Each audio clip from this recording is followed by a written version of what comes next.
Good morning बच्चों। आज हम लेसन नंबर 18 बूढ़ी काकी का पेज नंबर 113 पढ़ेंगे और समझेंगे।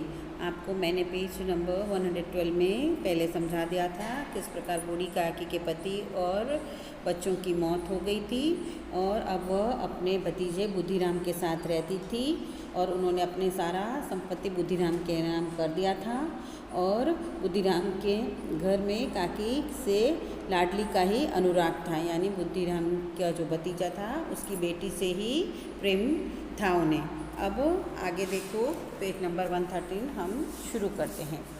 आज बुद्धिराम के बड़े लड़के मुखराम का तिलक आया है, यह उसी का उत्सव है। घर के भीतर स्त्रियां गा रही थी और रूपा मेहमानों के लिए भोजन के प्रबंध में व्यस्त थी। आज क्या था? बुद्धिराम के बड़े लड़के का तिलक आया था, शादी का, और उसका उत्सव था। घर में सभी स्त्रियां गीत गा रही थी और रूपा यानी बुद्धिराम की पत्नी मेहमानों के लिए खाने का यानी भोजन का प्रबंध कर रही थी।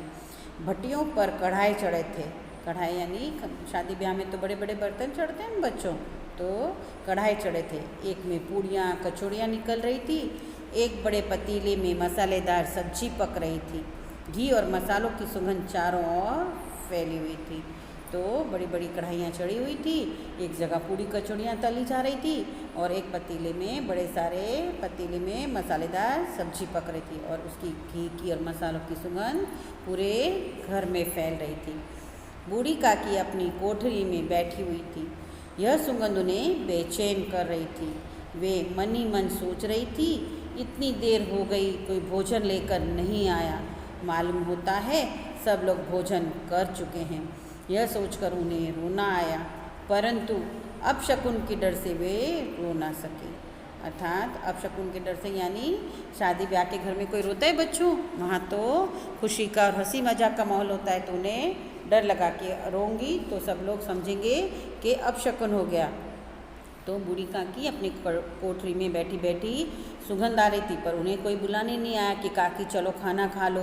पर उन्हें भूख भी लगी थी, तो उन्हें मालूम था कि भोजन तो बन चुका है और उनको लगा कि सब लोगों ने भोजन कर लिया और मुझे खाने के लिए किसी ने कुछ नहीं दिया। ये सोच सोच कर उन्हें रोना आ रहा था, पर वह उन्हें डर लगा कि रो दूँगी तो सब कहेंगे कि शादी के घर में अपशकुन हो गया।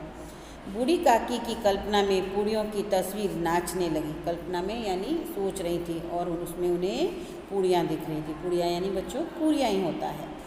खूब लाल लाल फूली फूली नरम नरम होंगी। कचौड़ियों में अजवाइन और इलायची की महक आ रही होगी।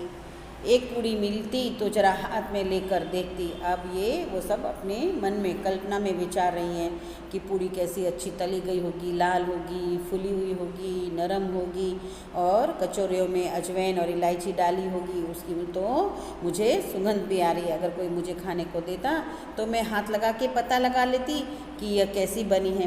क्यों न चलकर कढ़ाई के सामने ही बैठूं। इस प्रकार निर्णय करके बूढ़ी काकी उकड़ू बैठकर हाथों के बल सरकती हुई बड़ी कठिनाई से चौखट से उतरी और धीरे धीरे रेंगती हुई कढ़ाई के पास आ बैठी। यहाँ आने पर उन्हें उतना ही धैर्य हुआ जितना भूखे कुत्ते को खाने वाले के सम्मुख बैठने में होता है।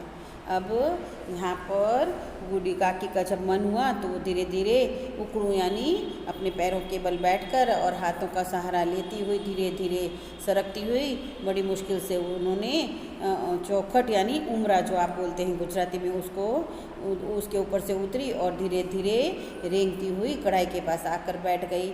यहाँ पर आने पर उन्हें उतना धैर्य यानी उतना संतोष मिला जैसे कोई भूखे कुत्ते को खाने के लिए रोटी या ब्रेड देता है तो उसको कैसा अच्छा लगता है, मन में संतोष होता है कि हाँ अब मैं खा लूँगा। ऐसा उनको उस कढ़ाई के सम्मुख यानी सामने बैठकर संतोष मिला बूढ़ी काकी को। बुद्धिराम की पत्नी रूपा उस समय कार्यभार से परेशान हो रही थी। कभी इस कमरे में जाती, कभी उस कमरे में, कभी कढ़ाई के पास आती, कभी भंडार में जाती। बेचारी अकेली दौड़ती दौड़ती व्याकुल हो रही थी, झुंझलाती थी, कुड़ती थी, परंतु क्रोध प्रकट करने का अवसर ना पाती थी। अर्थात अर्थात बच्चों शादी ब्याह के घर में तो बहुत काम होता है, तो बुद्धिराम की पत्नी थी, उसके ऊपर बहुत ज़्यादा कार्य का बोझ था। तो वो कभी इस कमरे में जाती, कभी उस कमरे में जाती, कभी कढ़ाई के पास जाती, कभी भंडारे में जाती। भंडारा यानी जहाँ पे सारा सामान बना बना के रखा जाता है, यानी स्टोर रूम जैसा होता है। बेचारी अकेली ही दौड़ती रहती और चिंतित भी होती, गुस्सा भी आता, पर उसे गुस्सा प्रकट करने का, गुस्सा बताने का कहीं अवसर ही नहीं मिल रहा था, मौका ही नहीं मिलता था। इस अवस्था में उसने बूढ़ी काकी को कढ़ाई के पास बैठे देखा तो जल उठी यानी बच्चों मुहावरा है, यानी उसे बहुत गुस्सा आया। क्रोध ना रुक सका। जिस प्रकार मेंढक केंचुए पर झपटता है, उसी प्रकार वह बूढ़ी काकी पर झपटी और उन्हें दोनों हाथों से झटक कर बोली, ऐसे पेट में आग लगे, पेट है या भाड़।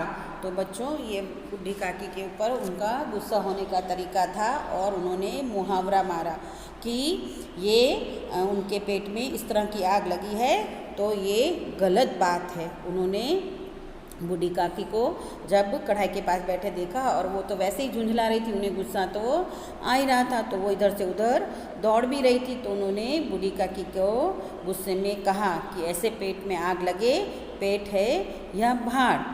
कोठरी में बैठते हुए क्या दम घुटता था?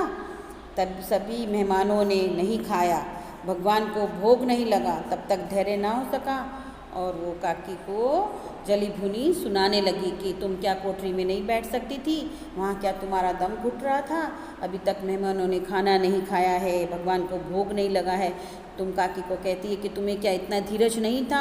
इस प्रकार कहकर वो झुंझलाहट में काकी को बहुत ही डांटने लगती है और बहुत ही भला बुरा कहती है। बूढ़ी काकी ने सिर उठाया, न रोई न बोली, चुपचाप रेंगती हुई अपनी कोठरी में चली गई। भोजन तैयार हो गया है, आंगन में पतले पड़ गई, मेहमान खाने लगे। अब ये सब सुनकर बच्चों बूढ़ी काकी को बहुत दुख हुआ। उन्होंने रूपा बहू के सामने देखा भी नहीं और रोई भी नहीं और चुपचाप धीरे धीरे रेंगती हुई घसीटती हुई अपनी कोठरी में चली गई। अब भोजन तैयार हो गया था और आंगन में पतले पड़ गई थी, मेहमान खाने लगे। यानी पतले यानी बच्चों वो पत्तों की प्लेटें बनी हुई होती हैं जिन्हें पतले कहा जाता है, और मेहमान खाने लग गए थे। बूढ़ी काकी अपनी कोठरी में जाकर पश्चाताप कर रही थी कि मैं कहाँ चली गई। अर्थात तो पश्चाताप करना यानी उन्हें अफसोस हो रहा था कि मेरे को उस कढ़ाई के पास नहीं जाना चाहिए था, अगर मैं नहीं जाती तो मुझे ये सब सुनने को नहीं मिलता। भोजन तैयार हो गया है और काकी को उसकी सुगंध आ रही थी। उन्हें रूपा पर क्रोध नहीं था, अपनी जल्दबाजी पर दुख था। अर्थात उन्हें अपनी बहू पर क्रोध यानी गुस्सा नहीं था, पर उन्हें लगा कि जल्दबाजी मैंने ही थोड़ी खाने की जल्दी कर दी, इस बात का उन्हें दुख था। किसको बच्चों? काकी को।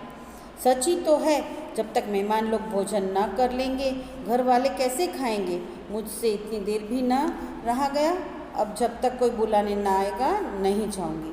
अब वो अपने आप को ही कोस रही थी, अपने आप को ही गुस्सा हो रही थी कि सच बात तो है कि जब तक मेहमान नहीं खाएंगे तब तक मैं कैसे खा सकती हूँ, घर वाले कैसे खा सकते हैं, मुझसे क्या इतनी देर भी ना रह गया। अब जब तक कोई बुलाने नहीं आएगा मुझे कि चलो काकी खाना खा लो, तब तक मैं नहीं जाऊँगी। वह ये सब बातें अपने आप से ही कर रही थी। मन ही मन इसी प्रकार का विचार कर वह बुलावे का इंतज़ार करने लगी। वह मन को बहलाने के लिए लेट गई। अब भूख तो उन्हें लगी थी तो वह क्या करे, अपने मन को बहला रही थी और समझा रही थी कि कोई बुलाने आएगा तब जाऊंगी, और इस मन में ऐसा विचार करके वह बुलाने का इंतज़ार करने लगी। धीरे धीरे एक गीत गुनगुनाने लगी। उन्हें मालूम हुआ कि मुझे गाते देर हो गई है। क्या इतनी देर तक लोग भोजन कर रहे होंगे? किसी की आवाज़ नहीं सुनाई देती। अवश्य ही लोग खा पी कर चले गए, मुझे कोई बुलाने नहीं आया। रूपा छिड़ गई है क्या रूपा छिड़ गई है क्या, जाने न बुलाए।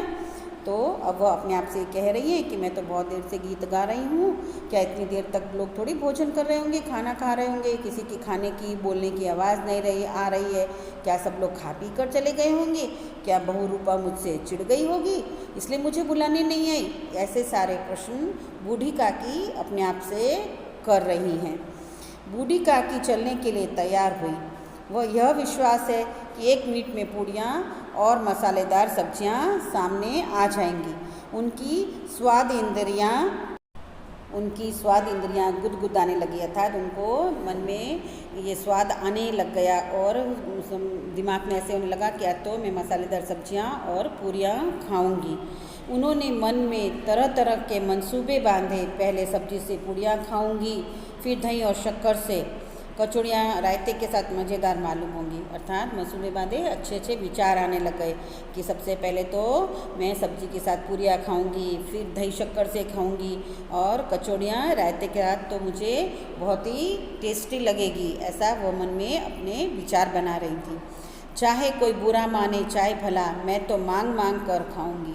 चाहे कोई अच्छा लगे किसी को बुरा लगे, मैं तो मांग मांग के खाऊंगी कि भाई मुझे थोड़ी पूरी और दे दो, सब्जी दे दो, रायता खा लिया थोड़ा रायता दे दो, थोड़ी 2-3 कचौरियाँ और दे दो, अभी मेरा पेट नहीं भरा है। ऐसा वो अपने मन में सारे विचार कर रही थी कि मैं तो मांग मांग के खा लूँगी, चाहे किसी को अच्छा लगे चाहे बुरा। यही ना लोग कहेंगे कि इन्हें विचार नहीं, कहाँ करें। इतने दिन के बाद पूड़ियाँ मिल रही हैं तो मुँह झूठा करके थोड़े ही उठ जाऊँगी। मुंह झूठा करके उठना यानी बच्चों, जैसे हम किसी के यहाँ जाते हैं और खाली थोड़ा सा नाश्ता खा के उठ जाते, बोलते नहीं नहीं नहीं बस अब और नहीं खाना है। अर्थात खाली मुंह झूठा करना, पेट भर के न खाना। यहाँ पर इस मुहावरे का ये मतलब है। तो काकी कहती हैं कि सब लोग चाहे ऐसे कहें कि इनको विचार नहीं आता, इतना खाना है इस उम्र में, भले कहें, पर मैं तो बहुत दिनों में मुझे पूरियाँ मिली है, मैं तो अच्छे से पेट भर के खाऊंगी। खाली मुंह थोड़ी झूठा करना है, मुझे तो अपना पेट और मन दोनों भर के खाऊंगी।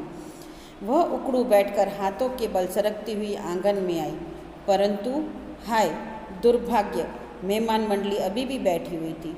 कोई खाकर उंगलियां चाटता था, कोई तिरछे नेत्रों से देखता था कि और लोग अभी खा रहे हैं या नहीं।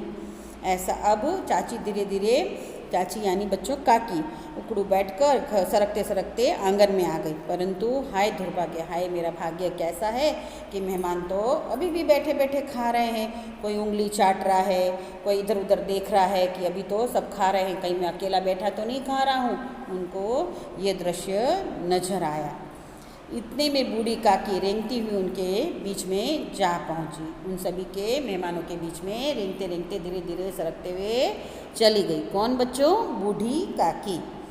पंडित बुद्धिराम काकी को देखते ही क्रोध से तिलमिला गए।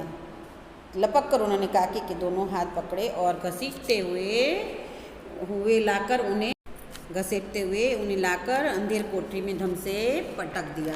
तो बच्चों, अब जब काकी मेहमानों के बीच आ गई तो किसको गुस्सा आया? उनका जो भतीजा था ना बुद्धिराम, वो काकी को देखते ही गोर से तिल मिला गए। तिल मिलाना यानी कि वह एकदम बहुत ज़्यादा क्रोधित हो गए और उन्होंने लपक कर यानी जल्दी से आकर काकी के दोनों हाथ पकड़े और उन्हें घसीटते हुए कोठरी में बिठा दिया। तो बच्चों, ऐसा करना चाहिए बुद्धिराम को? नहीं करना चाहिए, ये गलत बात है। फिर भी उसने ऐसा किया। बड़ों को हमें मान सम्मान देना है, उनका अनादर नहीं करना है। तो बच्चों, इस प्रकार पेज नंबर 113 मैंने आपको पूरा पढ़ा दिया है और समझा दिया है। इसके आगे के पेजेस में आपको नेक्स्ट सेशन में समझाऊंगी और पढ़ाऊंगी। तो आप इस पेज को और पेज नंबर 112 को दोनों को अच्छे से पढ़ लेना। अगर आपको समझ में नहीं आता है तो आप मुझे कॉल करके पूछ सकते हैं। Thank you.